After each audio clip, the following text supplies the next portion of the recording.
कृष्ण प्रेष्ठाय भूतले वेदांत स्वामिन इति नामिने। नमस्ते सारस्वते देवे गौरवाणी प्रचारिणे निर्विशेषा शून्यवादी पाश्चात्य देशतारिणे। जय श्री कृष्ण चैतन्य प्रभु नित्यानंदा श्री अद्वैत गदाधरा श्रीवासादि गौर भक्त वृंदा। हरे कृष्णा कृष्ण कृष्णा हरे हरे, हरे रामा राम रामा हरे हरे। ओम नमो भगवते वासुदेवाय, ओम नमो भगवते वासुदेवाय, ओम नमो भगवते वासुदेवाय। नारायणं नमस्कृत्य नरं चैव नरोत्तमं देवीं सरस्वतीं व्यासं ततो जयमुदीरयेत्। नष्टप्रायेषु अभद्रेषु नित्यं भागवत सेवया भगवती उत्तमा श्लोके भक्तिर्भवति नैष्ठिकी। श्रीमद् भागवतम की जय, Srila Prabhupada ki jai. Welcome all of you for today's Srimad Bhagavatam session. We are discussing from first canto, chapter 9, भगवान श्री कृष्ण की उपस्थिति में भीष्म देव का देह त्याग। तो इस चैप्टर में हम देख रहे हैं किस प्रकार, इसके पिछले चैप्टर में लास्ट श्लोकों में पढ़ा था कि जो युधिष्ठिर महाराज हैं वो जो हस्तिनापुर है उस पे अब राज्य कर रहे हैं और उन्होंने पूरा का पूरा राज्य को जीत लिया है और सारे कौरव और इतनी बड़ी सेना मारी गई है। तो जब वो इतने बड़े मैसेकर को देखकर बहुत लेमेंट कर रहे हैं, बहुत मोहग्रस्त कंडीशन को अपने ऊपर दिखा रहे हैं कि सिर्फ मुझे इस राज्य का उत्तराधिकारी बनाने के लिए इतना बड़ा युद्ध किया गया, तो वो इस तरह क्या कर रहे हैं, लेमेंट कर रहे हैं। तो उस कंडीशन को भगवान श्री कृष्ण ने खुद क्रिएट किया है ताकि भगवान श्री कृष्ण फर्दर जो भीष्म देव, जो वसुओं में भी सर्वश्रेष्ठ हैं और महाजन भी हैं, भगवान के प्योर भक्त भी हैं और इतनी सुंदर लीला में भगवान की में पार्टिसिपेट कर रहे हैं, वो चाहते हैं कि भीष्म देव क्या करें, अब ज्ञान दें इनको, युधिष्ठिर महाराज को। जिस प्रकार जब अर्जुन मोहग्रस्त हुए थे तो भगवान श्री कृष्ण ने अर्जुन को नॉलेज दिया था, इसी प्रकार जब भीष्म देव अब यहाँ पर लेटे हुए हैं और भगवान श्री कृष्ण, पांचों पांडव और उनके साथ बड़े बड़े ग्रेट पर्सनालिटी जिसमें हैं नारद जी और सुखदेव गोस्वामी और बहुत सारे ग्रेट, कश्यप मुनि, अंगिरस, हमने इन सबके नाम पढ़े कल, ये सारे के सारे वहां पर उपस्थित होते जा रहे हैं, अपने अपने लोकों से, अपने अपने ब्रह्मांडों से सब वहां पर आ रहे हैं और वो देखना चाहते हैं कि किस प्रकार जो भगवान का प्योर डिवोटी होता है और भगवान जो सुप्रीम भगवान है, जो हमेशा ट्रांसेंडेंटल बॉडी में रहते हैं। हमारी बॉडी कैसी है, टेम्पररी बॉडी है, मगर जो भगवान का बॉडी है वो कैसा है, सतचित आनंद। भले भगवान एक मानव रूप में लीला करने के लिए आते हैं परंतु फिर भी भगवान कैसे हैं, सतचित आनंद है। वो सुप्रीम भगवान इस कंडीशन में भीष्म पितामह के सामने बैठे हुए हैं और सारे पांडव वहां उपस्थित हैं और दुनिया के ग्रेट पर्सनालिटीज वहां पे आ रहे हैं, क्योंकि भगवान ने ये कंडीशन रखा है, अंतकाले च मामेवा स्मरण मुक्त्वा कलेवरम। भगवान बोलते हैं at the time of death what ever is your consciousness, similar body you get next. तो ऐसा कंडीशन रखा गया है। तो अब ये मृत्यु के समय पे किस प्रकार भीष्म पितामह के सामने भगवान स्वयं उपस्थित हैं, खुद भगवान, उस ट्रांसेंडेंटल बॉडी वाले भगवान स्वयं कृष्णा पर्सनली उपस्थित हैं। तो हमने कल श्लोक नंबर 9 तक पढ़ लिया था, आज हम श्लोक नंबर 10 से प्रारंभ करेंगे। जो कल का जो लास्ट श्लोक था हमने पढ़ा था, 8 वसुओं में सर्वश्रेष्ठ भीष्म देव ने वहां पर एकत्र हुए समस्त महान तथा शक्ति संपन्न ऋषियों का स्वागत किया, क्योंकि भीष्म देव को देश तथा काल के अनुसार समस्त धार्मिक नियमों को भली भांति जानकारी थी।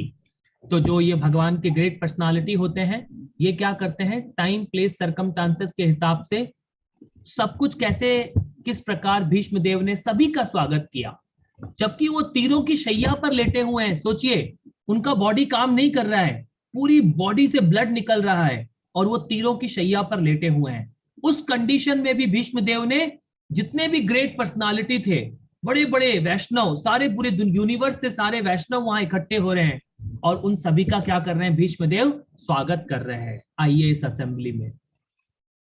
इसी प्रकार जैसे श्रीला प्रभुपाद जी अमेरिका गए तो उन्होंने टाइम प्लेस सर्कमस्टांसेस के हिसाब से 64 माला की जगह हमें 16 माला जप करने का नियम दिया और 4 नियमों का सभी को पालन करने के लिए बोला। उसमें थे no meat eating, no intoxication, no gambling and no illicit sex. ये 4 प्रकार के नियम प्रभुपाद जी ने सभी को सिखाए। तो टाइम प्लेस सर्कमस्टांसेस के हिसाब से प्रभुपाद ने, जैसे प्रभुपाद पहले अमेरिका में किस प्रकार प्रचार करना है, फिर वो यूरोप में गए तो वहां किस प्रकार प्रचार करना है, वो रशिया में गए तो उन्होंने एक डिफरेंट स्ट्रेटेजी को फॉलो किया। फिर जब प्रभुपाद इंडिया वापस आए प्रचार करने के लिए तो यहाँ पे प्रभुपाद जी ने टोटली एक डिफरेंट मेथड चूज किया, क्योंकि ये जो आचार्य होते हैं टाइम प्लेस सर्कमस्टांसेस के हिसाब से हमें भगवान की सेवा कैसे करनी है, भगवान इनको डायरेक्ट गाइड करते हैं। तो भीष्म पितामह को भगवान श्री कृष्ण स्वयं भी उपस्थित है और उनके हृदय में भी उपस्थित हैं। वो डायरेक्ट डायरेक्शन दे रहे हैं भीष्म पितामह को कि आपको अभी कैसे रिएक्ट करना है। तो अब हम श्लोक नंबर 10 पढ़ेंगे। ये बहुत सुंदर लीला है। इस भागवतम में अगर कोई भी लीला है, अगर किसी का भी नाम है भागवतम में, तो वो सब क्या है, भगवान के प्योर डिवोटीज होते हैं। भगवान की लीला में सिर्फ भगवान के प्योर भक्त पार्टिसिपेट कर सकते हैं। तो जो भीष्म पितामह है वो भगवान के प्योर डिवोटी हैं। अब इसका मेरे साथ तात्पर्य पढ़ने के लिए साथ में आइए। बहुत सुंदर तात्पर्य है इसका।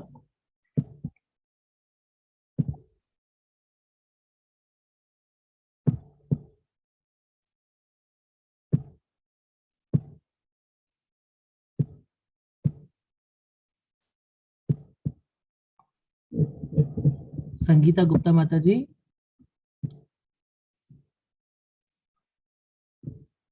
महेश संगीता गुप्ता माता जी को अनम्यूट कर दो।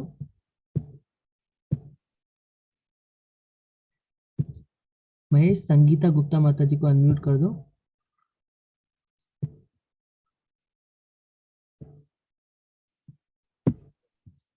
हरे कृष्णा प्रभु जी। प्रभु जी आज मेरे पास पुस्तक नहीं है, मैं इसी में से देख के पढ़ पाऊंगी। ठीक है महाराज जी, ठीक है, चलिए अब मैं श्लोक पढ़ता हूँ। बहुत सुंदर श्लोक है। अब वो देखिए, भीष्म पितामह जो सुप्रीम भगवान है वो उनके सामने उपस्थित है। सोचिए, बहुत रेयर कंडीशन होता है जब भगवान यहाँ पे भगवान स्वयं उपस्थित है।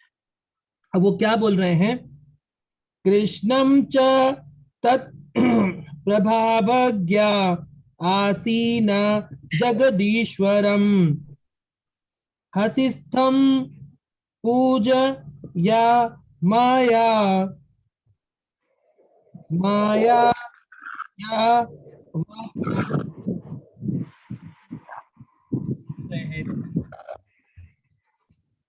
भगवान श्री कृष्ण प्रत्येक के हृदय में आसीन हैं, तो भी वे अपनी अंतरंग शक्ति से अपना दिव्य रूप प्रकट करते हैं।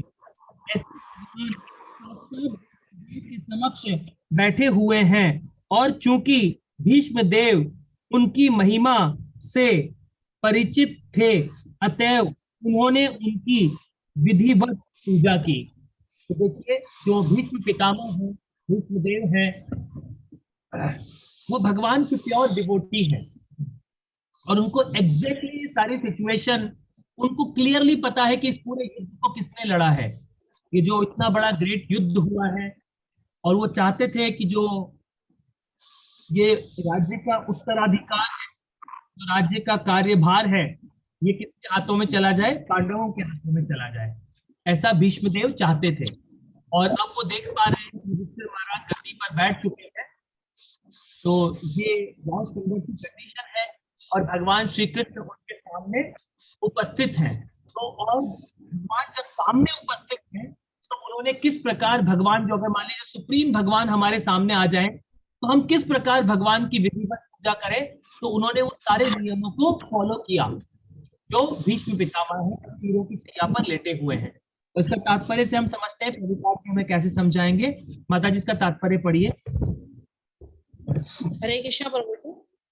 तात्पर्य श्री प्रभुपाद द्वारा भगवान की सर्व शक्ति का प्रदर्शन प्रत्येक स्थान में उनकी उपस्थिति द्वारा होता है।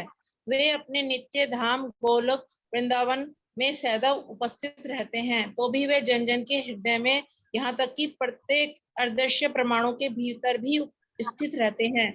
जब वे इस भौतिक जगत में अपने नित्य दिव्य रूप को व्यक्त करते हैं, तो वे अपनी अंतरंगा शक्ति से ऐसा करते हैं। बहिरंगा शक्ति या माया का इस नित्य रूप में कोई सरोकार नहीं होता। ये सारी बातें श्री भीष्मदेव को ज्ञात थी, अतः उन्होंने तदनुसार ही उनकी पूजा की। हरे कृष्णा प्रभु जी। धन्यवाद प्रभु जी। हरे कृष्णा माता जी, आपका बहुत बहुत धन्यवाद। देखिए इसमें क्या बोल रहे हैं, इसमें जो भीष्म देव हैं उनको क्या है, भगवान की अंतरंग शक्ति, भगवान की बहिरंग शक्ति और स्वयं उनको कंप्लीट नॉलेज है। उनको ये जो पूरा का पूरा जो कंप्लीट, उनको ये पता है, जो एक भगवत गीता में इंपॉर्टेंट श्लोक आता है, प्रकृते क्रियमाणानि गुणे कर्माणि सर्वशा अहंकार विमूढ़ात्मा कर्तारम इति मन्यते। जो हम तो क्या सोचते रहते हैं, विमूढ़ आत्मा मतलब जो ये आत्मा है, जब हम इस मिट्टी के टच में आते हैं तो हम क्या सोचते हैं, आई एम द डूअर, मैं सब कुछ कर रहा हूं। परंतु भगवान क्या बोलते हैं, we are not the doer, हम इस दुनिया में कुछ भी नहीं करते हैं। ये आत्मा इस भौतिक संसार में सिर्फ डिजायर कर सकती है, सिर्फ इच्छा कर सकते हैं। इस पूरे मिट्टी को बॉडी को चलाने वाले तो वो सुप्रीम भगवान ही हैं, और उन्हीं की ये बहिरंग शक्ति से बॉडी बना होता है। और जो भगवान की तटस्थ शक्ति है वो आप आत्मा है, जो इस भौतिक संसार में फंसते हैं। और जो भगवान की लीलाएं होती हैं वो भगवान की अंतरंग शक्ति क्रिएट करती है। तो ये सब कुछ भगवान का क्रिएट होता है। और ये जितना बड़ा युद्ध हुआ है, इस युद्ध में जितने भी मिट्टी के पुतले गिर गए हैं, मतलब बहुत सारी मृत्यु हुई है, वो सब भी किसने क्रिएट की है, भगवान ने क्रिएट की है। तो ये सब भीष्म पितामह को क्लियरली पता था। इन सबको याद रखते हुए भी क्या कर रहे हैं, वो भगवान को प्लीज कर रहे हैं। तो ये भक्तों में एक आर्ट होती है कि हम कृष्णा को कैसे प्लीज करें। अगर हमें कृष्णा को प्लीज करना है तो भगवान हमसे क्या एक्सपेक्ट करते हैं, हम क्या कर सकते हैं, भगवान की 24 घंटे सेवा कर सकते हैं। और इस कलयुग में वो सबसे आसान सेवा क्या बता रहे हैं चैतन्य महाप्रभु, कीर्तनिया सदा हरि। अगर आपको भगवान को खुश करना है तो आप क्या करिए, चैतन्य महाप्रभु ने एक सिंपल सा प्रिंसिपल दिया है, तृणादपि सुनी चेना तरोरपि सहिष्णुना अमानिना मान देना कीर्तनिया सदा हरि। अगर ये भगवान के नाम का अगर हमें 24 घंटे जप करना है तो क्या करना होगा, हमें बहुत हम्बल बनना होगा, पेड़ से भी ज्यादा सहिष्णु बनना होगा, और सभी को सम्मान देना होगा, और किसी से भी सम्मान की उपेक्षा नहीं करनी होगी।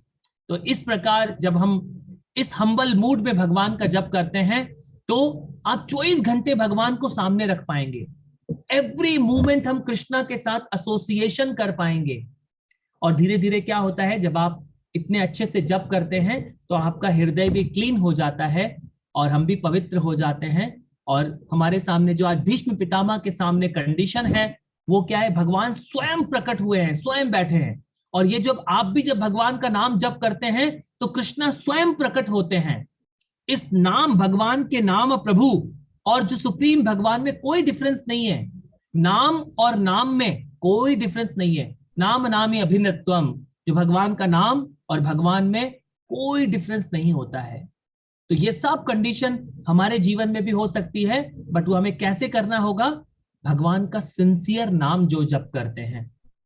जो बड़े बड़े ये हमारे गुरु परंपरा है, हमारे गोस्वामी हैं, ये सारे कैसे जप करते थे, 24 घंटे कृष्णा में इन्वॉल्व रहना। तो ये सब कंडीशन आप अपने घर में भी कर सकते हैं। तो क्या करें, आप भले कुकिंग कर रहे हैं, आप ऑफिस में हैं, हर समय हम लोग कृष्ण के नाम का जप कर सकते हैं। तो ये भीष्म पितामह को क्लियर पोजीशन पता है कि मेरे सामने कौन बैठे हुए हैं, तो वो उनकी विधिवत पूजा कर रहे हैं और भीष्म पितामह को ये सब कुछ अच्छे से पता है। अब हम अगले श्लोक पर आते हैं, जो कि श्लोक नंबर 11। श्लोक नंबर 11 का तात्पर्य पढ़ने के लिए मैं निवेदन करूंगा अशोक सैनी जी से। अशोक जी, आप इसका तात्पर्य पढ़िए। बहुत सुंदर है, आप क्या बोल रहे हैं वो। पांडुपुत्रा मिशान प्रश्नों प्रसंगतान अभ्यश्च अनुराग श्वेरन भी भूतेन चक्षुषा। बोल रहे हैं, पास ही महाराज पांडु के सारे पुत्र शांत बैठे थे और अपने मरणासन पितामह के प्रेम से अभिभूत थे। यह देखकर भीष्म देव ने उन्हें भावपूर्ण बधाई दी। उनके नेत्रों में आनंदाश्रु थे, क्योंकि वे प्रेम तथा स्नेह के आप्लावित हो गए थे। तो जो भीष्म पितामह हैं, ये शुरू से ही चाहते थे कि जो पांडव हैं वो राजगद्दी पर बैठे, क्योंकि इस राजगद्दी को कौन चलाना चाहिए? जो इस देश की सत्ता है वो किसके हाथ में होनी चाहिए? भगवान के हिसाब से भगवान के प्योर डिवोटीज के हाथ में। जब भगवान के प्योर डिवोटीज के हाथ में अगर ये सत्ता होती है तो ये सत्ता कैसे चलेगी? वो सत्ता कैसे चलती है? जैसे कि राम राज्य होता है, वो सारी पॉलिसीज किसके फेवर में बनाते हैं? पब्लिक के फेवर में, ताकि पब्लिक क्या हो सके? भगवान की भक्ति को आसानी से कर सके। वो सारी अपॉर्चुनिटीज क्रिएट करते हैं उनके लिए, ताकि क्या हो सके? वो सभी भगवान की भक्ति कर सके। तो यही सेम कंडीशन भीष्म पितामह के सामने है। भीष्म पितामह चाहते थे कि ये सारे के सारे पांडव राजगद्दी पर बैठे। युधिष्ठिर महाराज जो धर्मराज हैं, जो धर्म को बहुत अच्छे से जानते हैं, वो क्या हो सके? इस गद्दी पर बैठे, ताकि वो क्या हो सके? सही निर्णय ले सकें, पूरी प्रजा बहुत खुश रह सके। इस प्रकार जो भीष्म पितामह हैं वो अब क्या कर रहे हैं? पांडवों को उस रूप में देखकर कि अब ये सब राजगद्दी पर बैठ चुके हैं, बहुत खुश हो रहे हैं। ये वाला अब ये सीन चल रहा है। इसका हम तात्पर्य पढ़ते हैं। अशोक जी, आप इसका तात्पर्य पढ़िए। जब महाराज पांडु का निधन हुआ तो उनके सारे पुत्र छोटे बालक थे, अतः स्वाभाविक था कि वे राज परिवार के ज्येष्ठ जनों के, विशेष रूप से भीष्म देव के लाड प्यार में पले थे। बाद में जब पांडव बड़े हो गए तो वे धूर्त, दुर्योधन तथा उनकी टोली द्वारा ठगे गए।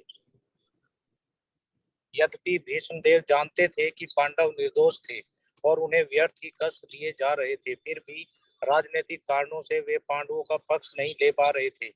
अपने अंतिम समय में जब भीष्मदेव ने महाराज युधिष्ठिर समेत अपने यशस्वी पोत्रों को अपनी बगल में बैठे हुए देखा तो महायोद्धा पितामह अपने प्रेमाश्रुओं को रोक न सके।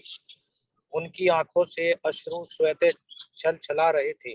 उन्होंने अपने अत्यंत पवित्र पोत्रों द्वारा भोगे गए महान कष्टों का स्मरण किया। निश्चय ही वे सर्वाधिक संतुष्ट व्यक्ति थे, क्योंकि दुर्योधन के स्थान पर युधिष्ठिर सिंहासन पर बैठने जा रहे थे, इसलिए उन्होंने उन सभी को बधाई दी। देखिए, जो भगवान के प्योर डिवोटीज होते हैं वो किसी से एनवियस नहीं होते। वो कैसे होते हैं? उनको रियलिटी पता होती है। तो जो भीष्म पितामह हैं, देखिए इन्होंने कौरवों की तरफ से युद्ध किया और ये तीरों की शैया पर लेटे हुए हैं, उनका शरीर छूटने वाला है, फिर भी वो बहुत प्रसन्न है। वो किस लिए प्रसन्न है? क्योंकि वो जो चाहते थे वो खुद नहीं कर पा रहे थे, आज वो सिचुएशन भगवान ने क्रिएट कर दी है। इसीलिए वो बहुत खुश है, क्योंकि भीष्म पितामह ने दुर्योधन की साइड का नमक खाया था, इसीलिए उन्होंने क्या किया? दुर्योधन की तरफ से युद्ध लड़ा था। परंतु उनको पता था कि माधव अगर पांडवों के साथ है तो विजय तो डेफिनेटली माधव की होगी। माधव को, भगवान को कोई नहीं हरा सकता इस दुनिया में। तो आज जब ये सिचुएशन क्रिएट हो चुकी है, जो युधिष्ठिर महाराज और पांडव हैं जो राजगद्दी पर बैठ चुके हैं, अब यहाँ बैठने जा रहे हैं, तो भीष्म पितामह को बहुत खुशी हो रही है कि जो सही, जिनको मैं बहुत से बचपन से लाड प्यार करता था, आज वो इतने कष्टों के बाद अपने जो उनका रियल पोजीशन है वो आज उनको मिल चुका है। इस प्रकार भीष्म पितामह भी बहुत प्रसन्न है। इसका हम अगला श्लोक पढ़ते हैं। अगला श्लोक पढ़ने के लिए मेरे साथ आ जाइए साथ में।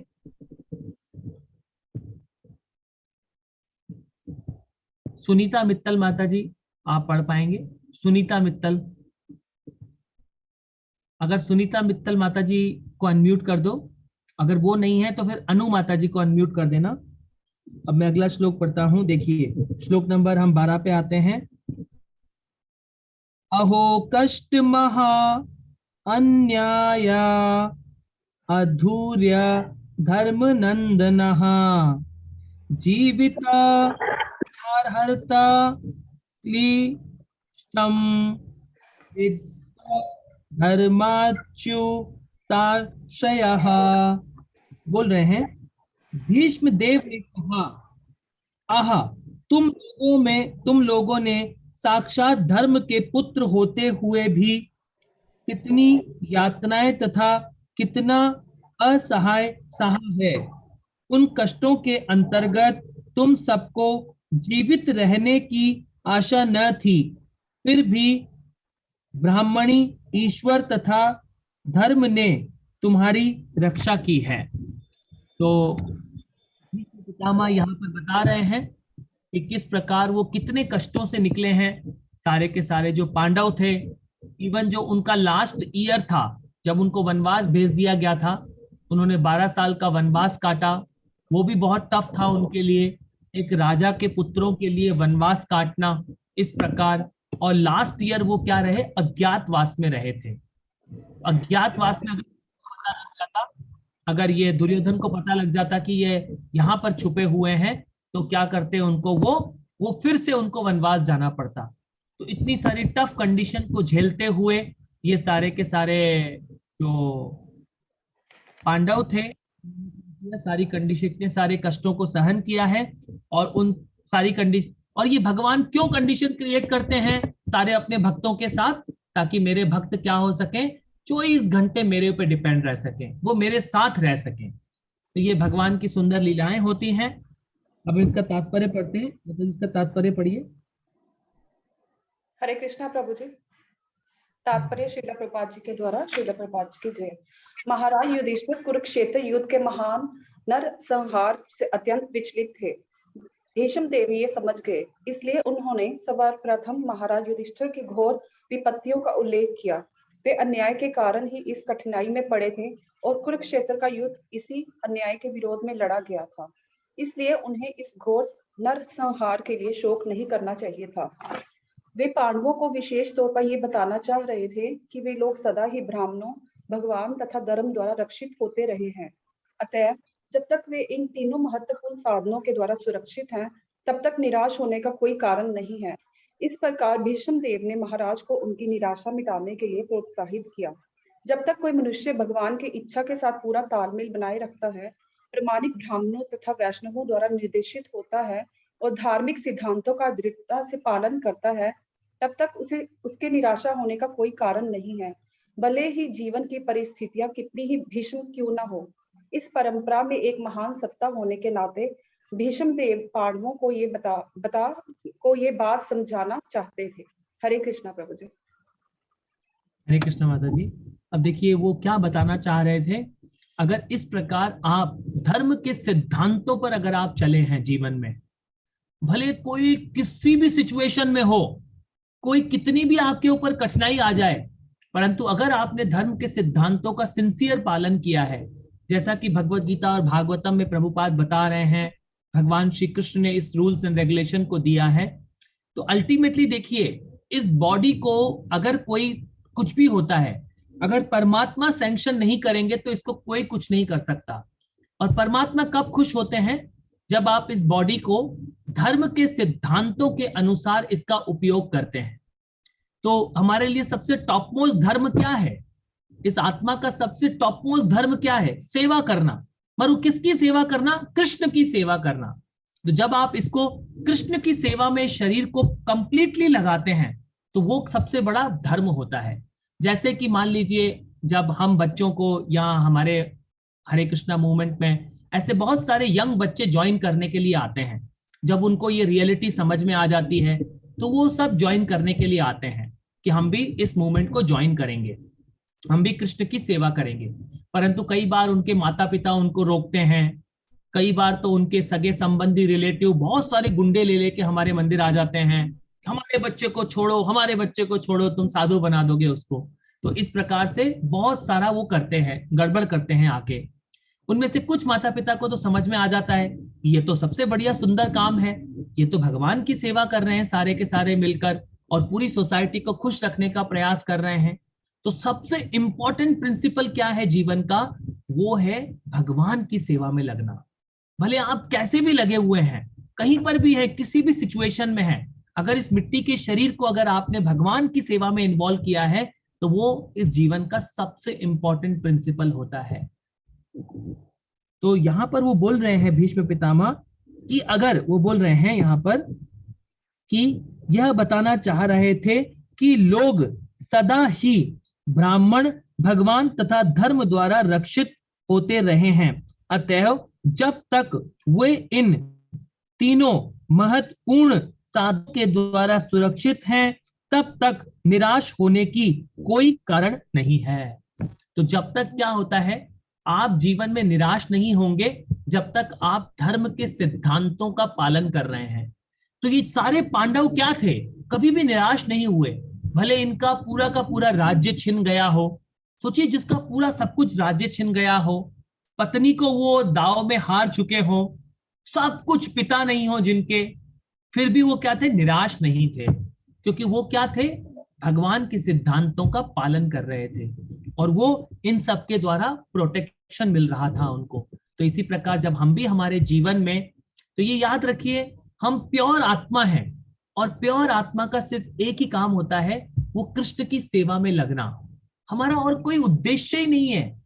ये मिट्टी का बॉडी, अगर आप इसको मिट्टी के बॉडी को भगवान की सेवा में नहीं लगाएंगे, वैसी इच्छा डेवलप नहीं करेंगे कृष्ण की सेवा की, तो ये मिट्टी का बॉडी किसी और की सेवा करेगा, किसी कंपनी में जाके सेवा करेगा, किसी फैक्ट्री में जाके आप सेवा करेंगे, किसी के यहाँ नौकरी करेंगे, कुछ ना कुछ करेंगे इस बॉडी से, क्योंकि क्या है, आत्मा का कॉन्स्टिट्यूशनल पोजीशन है एक्टिव रहना, सेवा करना। तो वही जब आप कृष्ण की करने लग जाते हैं तो आपको जीवन में याद रखिएगा भगवान 100% प्रोटेक्शन रखते हैं आपके ऊपर, 100% कृपा बनाए रखते हैं भगवान, क्योंकि आप भगवान के आदेशों का पालन कर रहे हैं। तो जब जब भी हम कृष्णा को सरेंडर करते हैं हमारे जीवन में, आप बहुत खुश होते चले जाएंगे। तो ये यहाँ पर प्रभुपाद जी हमें तात्पर्य के माध्यम से समझा रहे हैं कि हमारा रियल संबंध भगवान के साथ है और हमें भगवान की ही सेवा में लगना चाहिए। जो भी भक्त भगवान की सेवा में 24 घंटे लग जाते हैं, उनके ऊपर कोई आपदा भी नहीं रहती है और भगवान क्या करते हैं, उनको पर्सनल प्रोटेक्ट करते हैं। तो हमारा जो मेन प्रिंसिपल है इस ह्यूमन लाइफ का, वो है कृष्ण की सेवा में इन्वॉल्व होना। तो आज हमने ये श्लोक नंबर 12 तक पढ़ लिया है, कल हम श्लोक नंबर 13 से प्रारंभ करेंगे। अगर आज की कथा को हम यहीं विराम करते हैं और अगर किसी का कोई प्रश्न है तो आप